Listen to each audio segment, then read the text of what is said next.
Olá, meus irmãos, que a graça e a paz do Senhor Jesus Cristo esteja com todos. Nós vamos na nesta aula, nossa última aula de Cristologia, e quero tratar com os irmãos especialmente da última parte da nossa aula, que é sobre sacerdote e rei, e depois trazer alguns comentários acerca do tema da doutrina da expiação, apenas para a gente compreender algumas questões relacionadas a este tema, tá bom? Então, a primeira coisa que nós precisamos fazer em termos de tema é fazer uma distinção entre o profeta e o sacerdote. Então, brevemente aqui, fazer essa distinção. Porque, veja, ambos, tanto o profeta como o sacerdote, eles receberam de Deus o seu encargo, a sua função. Agora, a diferença é que o profeta foi nomeado para ser o representante de Deus junto ao povo. Ele está ali para manifestar, ou ele estava para manifestar a vontade de Deus ao povo. Por outro lado, o sacerdote, ele é aquele que estava representando o povo diante de Deus. De todos os três ofícios, o sacerdote ou o sacerdotal é o que se relaciona mais com a doutrina da expiação. Por quê? O sacerdote se apresentava perante Deus, e aí os irmãos sabem muito bem disso, né? Toda a história bíblica, de que o sacerdote se apresentava diante de Deus para interceder pelo povo. A função do sacerdote, a partir da intercessão, era oferecer, a Bíblia diz lá em Hebreus capítulo 5, versículo 1, era oferecer tanto dons como sacrifícios pelos pecados. Então, se apresentava diante de Deus para interceder pelo povo, oferecer os sacrifícios para perdão de pecados.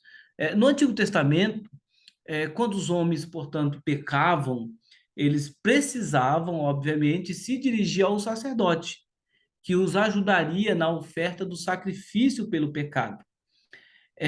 Como talvez, eu estou conjecturando, talvez esse tenha sido o erro da Igreja Católica Apostólica Romana, quando coloca sobre o Papa ou o Padre essa função de perdoar, né? Então, você procura, confessa o seu pecado ao Padre, e ali ele, então, determina alguns sacrifícios que você tem que fazer para que seus pecados sejam perdoados. Mas, naquele período, era necessário se apresentar ao sacerdote para que ele pudesse interceder pela a pessoa diante de Deus. Agora, veja que quando nós pensamos no sacerdócio, a função de Cristo é justamente essa. E Cristo, vindo na plenitude do tempo, não há mais, portanto, a necessidade, não há, portanto, mais a necessidade de uma intermediação do sacerdote humano. Por isso que a doutrina do sacerdócio de todos os crentes, sacerdócio universal dos crentes, traz justamente essa ideia de que todos nós somos sacerdotes. Em que sentido? Todos nós agora temos acesso a Deus. Nós não precisamos mais de um sacerdote humano, no caso, que interceda por nós. Nós nos apresentamos diante de Deus pelo sumo sacerdote que é Jesus Cristo. Então, veja, a função de Cristo é nos reconciliar com Deus, oferecendo um sacrifício que desvia a ira de Deus sobre nós. E ele fez esse sacrifício. Agora, o sacerdote precisava constantemente fazer esse sacrifício pelo povo, aliás, por ele mesmo, e depois fazer o sacrifício pelo povo. Diferente de Jesus Cristo, o sacrifício que o Jesus ofereceu, o nosso sumo sacerdote, não é um sacrifício que se repete. Foi único na história para perdoar os nossos pecados. Então, meus irmãos, a diferença de Jesus em relação aos sacerdotes do Antigo Testamento é que Jesus é o sacerdote e a vítima simultaneamente, tá? Ele é aquele que oferece e se oferece para perdão dos nossos pecados. E esse sacrifício foi, na verdade, o único sacrifício aceito uma vez por todas. Por quê? Porque os sacrifícios do Antigo Testamento é, dependiam, portanto, a, da oferta para se ter algum tipo de valor. Nenhum sacrifício é, deveria ser oferecido se primeiro não passasse pelo crivo de todo um processo para ver se aquela oferta, aquele sacrifício estava correto, precisava de toda uma intermediação do sacerdote, ele precisava entrar na presença de Deus. Jesus, ele é o nosso sacerdote perfeito. O sacrifício do Antigo Testamento, portanto, nós afirmamos que eram tipos dos sofrimentos vicários de Cristo. Por quê? Porque eles precisavam se repetir, não eram suficientes, porém o sacrifício de Cristo foi único e suficiente, não precisou se repetir outras vezes.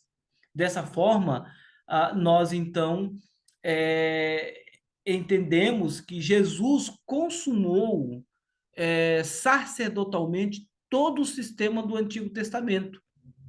O autor aos Hebreus fala de maneira muito clara sobre a função sacerdotal de Jesus e de sua oferta, quando ele diz: com efeito, nos convinha um sumo sacerdote como este, santo, inculpável, sem mácula ou defeito, separado dos pecadores e feito mais alto do que os céus, que não tem necessidade, como os sumos sacerdotes, de oferecer todos os dias sacrifícios, primeiro por seus próprios pecados, depois pelos do povo, porque fez isso uma vez por todas, quando a si mesmo se ofereceu. Então eu peço aos irmãos que leiam depois Hebreus capítulo 7, versículos 26 e 30, 26 e 27. Então veja, a oferta de Jesus tem um valor incalculável diante de Deus, tá? Então ele é o nosso sacerdote perfeito. A obra sacerdotal de Cristo, portanto, na terra é a base para a sua obra no céu. Ele está assentado à destra de Deus. Jesus continua, portanto, intercedendo pelo seu povo, conforme Paulo diz lá em Romanos 8, verso 34. E aí nós temos algumas passagens bíblicas que provam justamente o ofício sacerdotal de Jesus Cristo. Entre essas passagens, nós podemos destacar, obviamente, uma que é justamente a passagem bíblica de Salmo 110, verso 4, que fala justamente desse sacerdócio futuro perfeito. Mas também nós temos Zacarias, capítulo 6, verso 13. No Novo Testamento, nós temos vastas passagens falando de Jesus como supremo, como sumo sacerdote. Entre esses textos, o que eu já li para os irmãos, e, obviamente, além destes, nós temos outras passagens como Hebreus, capítulo 3, verso 1, nós temos Hebreus 4, verso 14, e outros textos que vocês receberão que falam justamente dessa realidade de que Jesus é o nosso sumo sacerdote perfeito, nosso sumo sacerdote perfeito. Em síntese, portanto, meus irmãos, podemos dizer que a obra sacrificial de Cristo foi dupla, de acordo com a Bíblia. sua tarefa máxima foi oferecer um sacrifício suficiente pelo pecado, um sacrifício suficiente pelo pecado, tá bom? Então eu quero finalizar essa questão sacerdotal e entrando agora na questão do reinado, né? O reino espiritual de Cristo, ele é rei. E quando nós falamos do reino espiritual de Cristo, aliás, de Cristo como rei, nós precisamos destacar o reino espiritual de Cristo, o reinado sobre o universo, tá? Então esses dois itens, eles são importantes a serem destacados. Veja bem, em seus três ofícios, Jesus age como mediador entre Deus e os seres humanos. Como eu disse, como profeta, ele representa Deus para com o homem. Como sacerdote, ele representa o homem na presença de Deus. E como rei, ele exerce domínio e restabelece o domínio original do homem.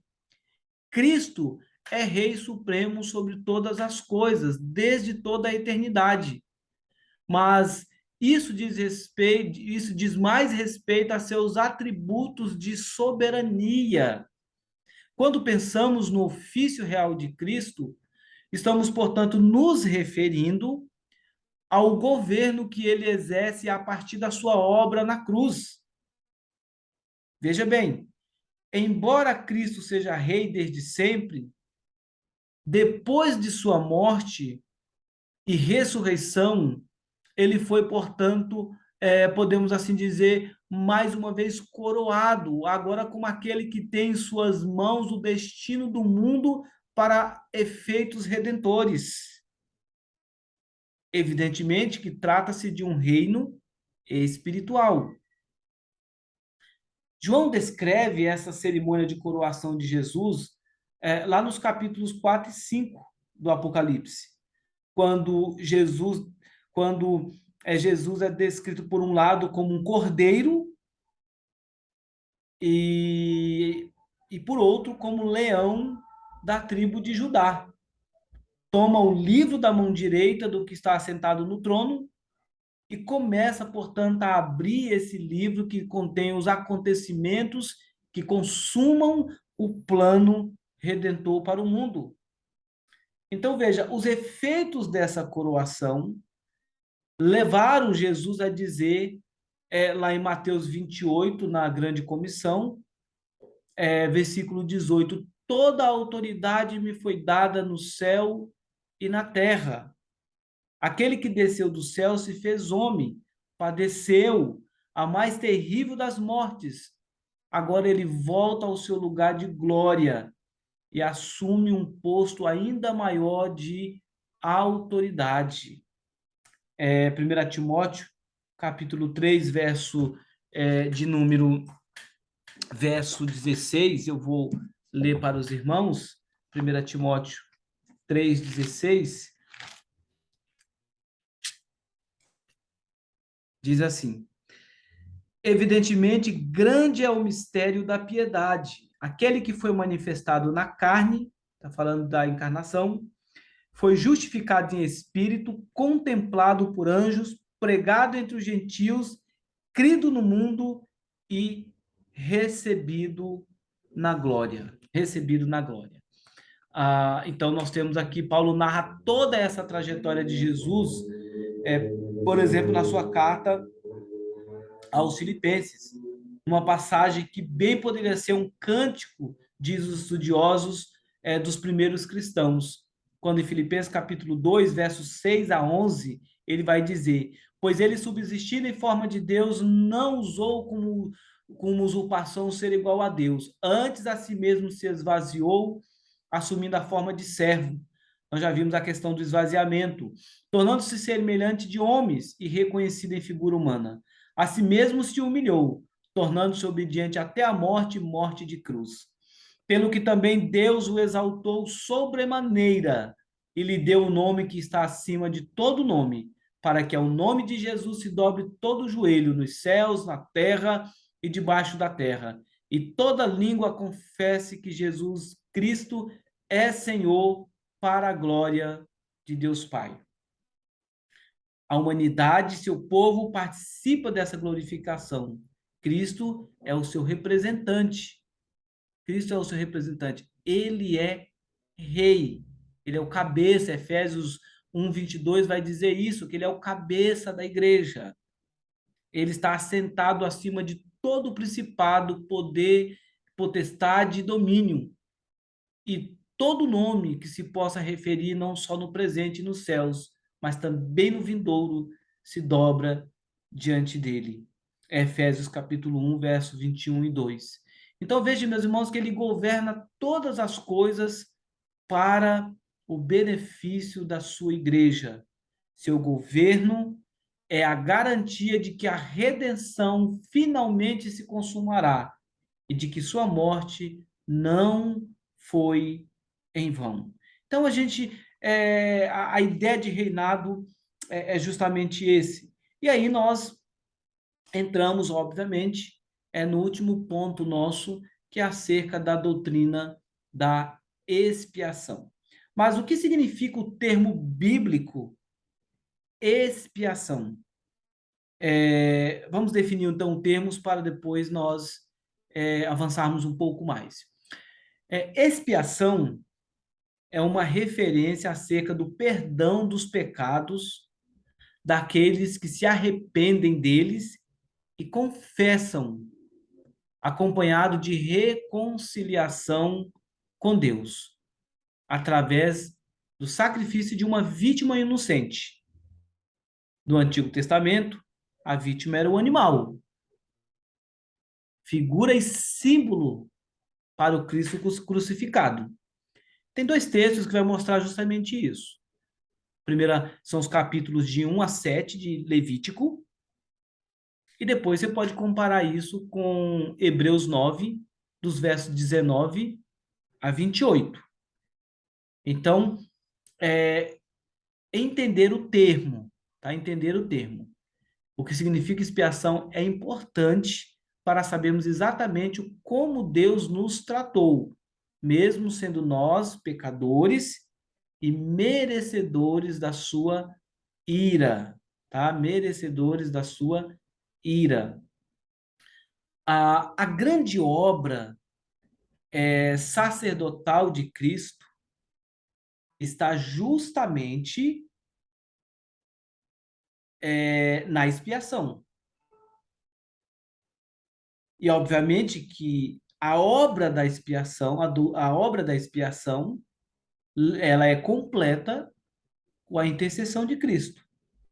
Então, veja, a morte de Cristo na cruz é um dos cernes do cristianismo. Seu sacrifício foi expiatório, ou seja, quando falamos do sacrifício expiatório de Jesus Cristo, nós estamos com isso dizendo, portanto, que removeu a culpa. Jesus, ele remove a culpa, a nossa culpa, e nos reconcilia com Deus. Pelo sangue de Jesus na cruz, nós fomos purificados. E agora nós somos reaproximados do Santíssimo, do Deus Santos. A barreira que nos separava foi então removida. A Escritura nos revela que a humanidade, portanto, havia se separado do Criador desde que Adão, o representante de toda a raça humana, pecou e foi expulso da presença de Deus. Mas o mesmo, o Gênesis também vai afirmar, a partir do capítulo 3, vai colocar ali uma promessa de redenção, que é conhecido no versículo 15 do capítulo 3 de proto-evangelho. O homem haveria, foi dito que ao homem que haveria um descendente que traria consigo a redenção. E, obviamente, que estava apontando para Jesus Cristo. Em Romanos, capítulo 5, o apóstolo Paulo coloca isso como sendo o segundo Adão, ou seja, Cristo é o segundo Adão, aquele que, por meio do seu sacrifício, trouxe vida e reconciliação, enquanto que o primeiro Adão trouxe desgraça e morte.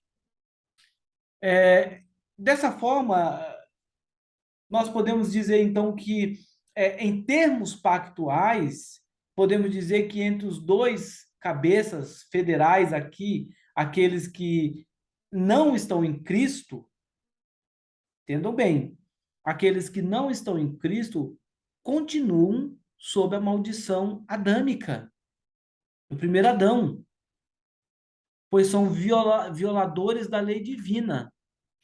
Todavia, os que estão em Cristo, livres estão da condenação, porque foram reconciliados com Deus pela morte do seu filho. É isso que nos afirma o apóstolo Paulo no capítulo 5 de Romanos, no verso 10, o apóstolo Paulo vai dizer isso, capítulo 5, verso 10, ele diz assim: porque se nós, quando inimigos, fomos reconciliados com Deus, mediante a morte do seu filho, muito mais estando já reconciliados, seremos salvos pela sua vida. E não apenas isso, verso 11, mas também nos gloriamos em Deus por nosso Senhor Jesus Cristo, por intermédio de quem recebemos agora a reconciliação. Recebemos agora a reconciliação. Então, veja, meus irmãos, que o apóstolo Paulo, portanto, está falando da doutrina, né, da reconciliação, e ele mostra que nós fomos reconciliados por intermédio de Jesus Cristo.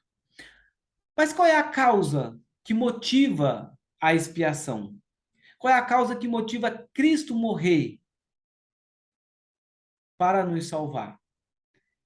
O Novo Testamento vai dizer que a causa motora da expiação foi o beneplácito de Deus. Mas, em outras palavras, o que é o beneplácito de Deus? O amor compassivo de Deus em Cristo pelos pecadores. Então, podemos dizer que o amor de Deus pelos pecadores foi a única causa dele enviar Cristo para morrer por nós. Não tem a ver conosco, não tem a ver com as nossas habilidades, não tem a ver com a ideia de que ele previa que íamos dar um passo de fé, nada disso. O amor de Cristo, o amor de Deus por nós pecadores, é que foi a motivação para ele nos salvar da nossa condição miserável. Então, veja, a expiação, portanto, se acha no amor de Deus, em sua vontade de salvar pecadores mediante uma expiação substitutiva. Por ocasião, então, desse amor, Cristo nos substitui na cruz do Calvário. João capítulo 3, verso 16, vai dizer isso, que Deus nos amou de tal maneira que enviou o seu Filho unigênito para que todo aquele que nele crê não pereça, mas tenha a vida eterna. Foi o amor de Deus que providenciou um meio de livramento para os pecadores perdidos. E foi a justiça de Deus que exigiu que esse meio fosse de natureza que satisfizesse as exigências da lei, para que Deus fosse justo e justificador daquele que tem fé em Jesus. Então, podemos dizer que em Romanos, capítulo 3, versos 24 e 25, encontramos dois elementos juntos, sendo justificados gratuitamente por sua graça. Nós somos justificados em Cristo. Os irmãos vão ter um pouco, dentro da apostila, eu vou mandar um adendo, que é um pouco de história, sobre os conceitos históricos da necessidade da expiação, onde alguns estudiosos eles vão defender, vão levantar algumas suposições, por exemplo, para dizer que a expiação não era necessária, que Deus poderia providenciar outro meio de salvar os pecadores sem necessidade da morte de Cristo. Aí tem uma outra posição que vai falar que a expiação ela é hipoteticamente necessária, e aí eu vou entrar um pouco nesses conceitos com vocês lá. Então, praticamente eu tenho ali três posições teológicas. Então, vou pedir para vocês estudarem esse texto. O que eu quero finalizar com vocês aqui é justamente falando da necessidade da expiação. As provas da necessidade da expiação, segundo o estudioso, e tem até uma teologia sistemática, uma das melhores, Lois Berkhoff, ele vai dizer justamente o seguinte acerca da necessidade da expiação. Primeiro, ele vai dizer que o ensino pelo que vem, que nós vemos na Escritura, é claro, ou seja, de que a expiação ela foi necessária. Segundo a majestade e a imutabilidade da lei divina, a inerente à própria natureza de Deus, fez necessário exigir a satisfação do pecador. Berkhoff vai dizer que a expiação era extremamente necessária. Deus, que é verdade, não pode mentir. Quando Deus entrou em aliança, na sua perspectiva de obras com o homem, decretou que a morte seria a penalidade da desobediência. A veracidade de Deus exigia que a penalidade fosse executada. E se é que os pecadores deviam ser salvos, a pena teria que ser executada na vida de um substituto. E esse substituto foi Jesus Cristo. Esse substituto foi Jesus Cristo. Então, meus irmãos, nós vemos aqui de uma forma bem clara de que a expiação, de fato, ela foi extremamente necessária. Dessa forma, Cristo nos substitui. Cristo morre em nosso lugar.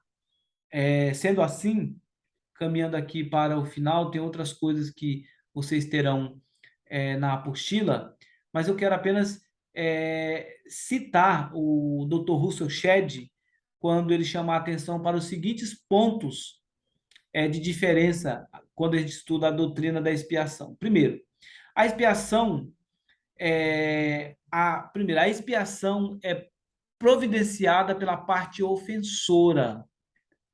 A expiação vicária pela parte ofendida. Segundo, a expiação pessoal excluiria o elemento de misericórdia. A expiação vicária representa a mais elevada forma de misericórdia. O que ele está dizendo aqui? Que a parte ofendida foi Deus. E diferente da expiação do Antigo Testamento, que era o ofendido, o pecador que oferecia sacrifício, no caso nosso não. Deus foi a parte ofendida, e não fomos nós que providenciamos o sacrifício. Foi a parte ofendida que providenciou. Por quê?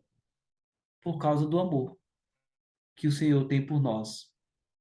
Dessa forma, nós podemos, então, perceber que a Bíblia vai dizer que Cristo, quando diz que Cristo morreu por nós, sendo nós ainda pecadores, é justamente para ressaltar a grandeza da obra sacrificial de Cristo na cruz do Calvário. Depois vocês terão um breve estudo que eu vou fazer em Gálatas e Hebreus ali, então eu vou deixar para o finalzinho para vocês lerem na apostila. Mas o que eu quero destacar, portanto, é a morte de Cristo. Ela foi necessária, suficiente e redunda em vida eterna aos que creem. A doutrina da expiação fala disso. Ele expiou, ele pagou pelos nossos pecados. E podemos, com isso, ter garantia de vida eterna. Que Deus nos ajude. Nós encerramos, portanto, a nossa disciplina de Cristologia.